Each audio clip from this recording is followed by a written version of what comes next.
mountains. I love the clear blue skies. I love big bridges. I love when gray whites fly. I love the whole world and all its sights and sounds. Boom-de-yada, boom-de-yada. Good morning and welcome to today's program evaluation presentation. My name is Rob Pacey and my partner Steve Lane and I will be talking about why you should consider Discovery Education for your educational environment. Our program description consists of some of the ways that we are using Discovery Education at Sacred Heart School in Winnetka and some of the tools and features that will be examined in our evaluation. Discovery Education is a library of digital media such as videos, images, and digital textbooks that students in grades 5 through 8 have their own user accounts and 24/7 access to. Teachers are able to use this program to create a variety of assessment tools such as quizzes or writing prompts. The library media information is aligned with Common Core standards and can be searched by subject or by grade level. And Discovery Education also has what they call the DEN, or Discovery Education Network, which allows schools and teachers to communicate with parents, their students, and other schools through blog features and other professional development opportunities. When we were examining the program for use at Sacred Heart, we developed a few different evaluation needs based on teachers, training issues, and technology issues. We need to examine how the teachers use the service, whether there are certain subjects or grade levels that are a best fit for the service, how to integrate it into the curriculum, and then the need for continuing professional development are also a couple of areas that we'd like to take a look at, as well as from a technology standpoint, if we're using videos as a learning tool, are we ready for that 21st century learning environment, and how is that going to change the process or product of learning? To take a more detailed look, we developed a program logic model.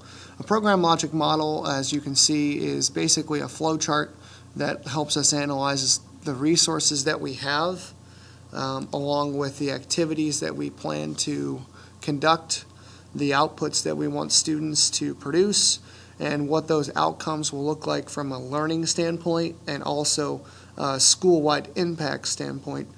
So we looked at things such as the cost of the subscription, internet service, and software and hardware issues from a resource standpoint, creation of assessments, professional development webinars, flipped classroom models, and the like for activities, both for teachers and for the technology department to facilitate. In terms of outputs, we'll be looking at student and teacher login data and basic numbers of assignments, quizzes taken, boards created, digital textbooks used, etc.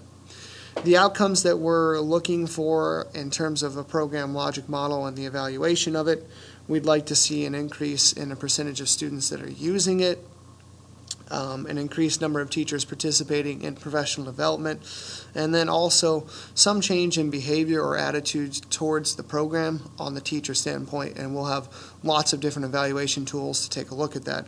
The impacts we put on as SMART goals here, basically percentages of certain behaviors, whether those are standardized test scores or other aspects of the school environment in terms of participation and or lesson creation.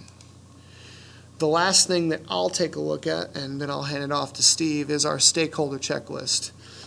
When we're looking at program evaluation, we'd like to prioritize who needs what information and what they're going to be using that information for.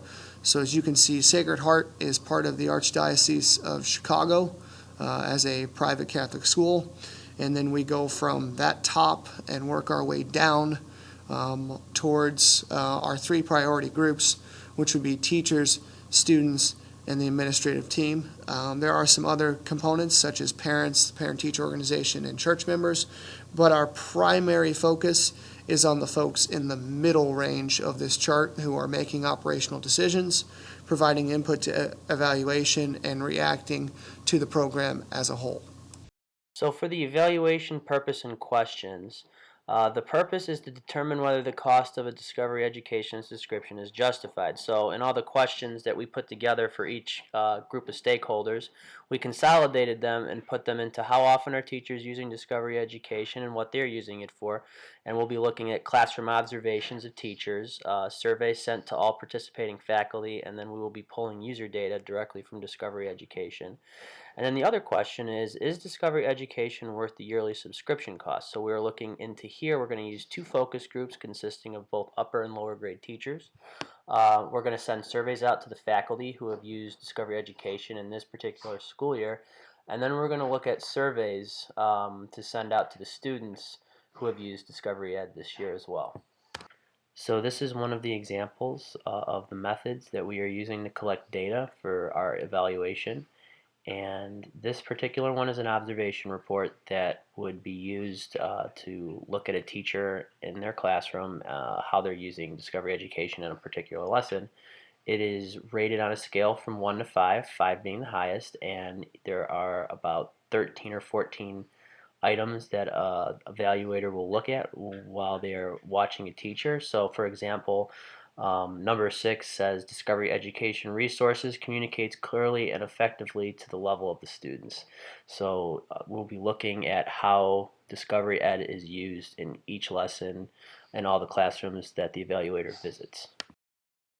One of the other examples that we have is an example of the teacher survey, and the teacher survey basically is sent out to each teacher, and they are rated on a scale from strongly agreeing down to strongly disagreeing, and each of the questions is just kind of gauged to see how they've used it, if it's been effective in their lessons. So a couple examples are Discovery Education increased my use of video lessons in the classroom, and then they would click, strongly agree or no opinion or wherever they're at.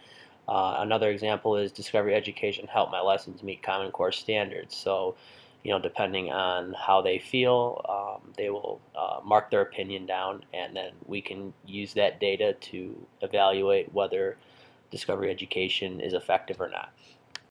For our timeline, we used a Gantt chart, and we set it up based on a full school year and broke it down into 4 quarters. So obviously developing the observation forms and setting up the classroom observations, which we believe will take the longest, is starting in quarter 1, and the observations go through the entire year. And then as you move down, we'll develop the survey questions in quarter 2 to give everybody time to get used to using it, or develop lessons and incorporate it into their teaching. And then we'll send out both the teacher and the student surveys in quarter 2.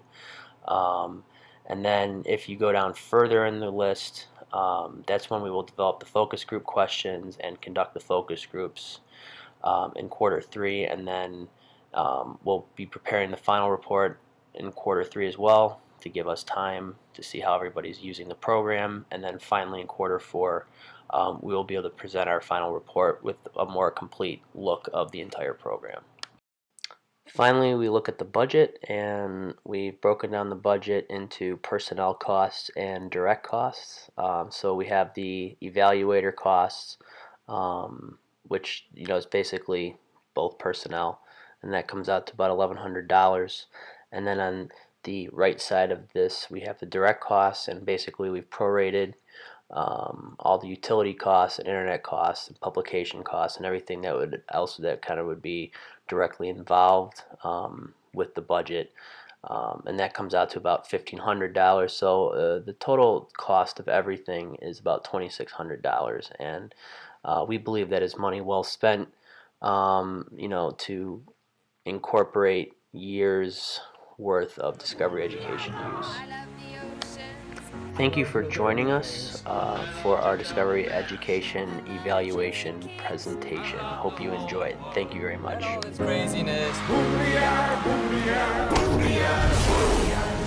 love tornadoes. I love a reckoning.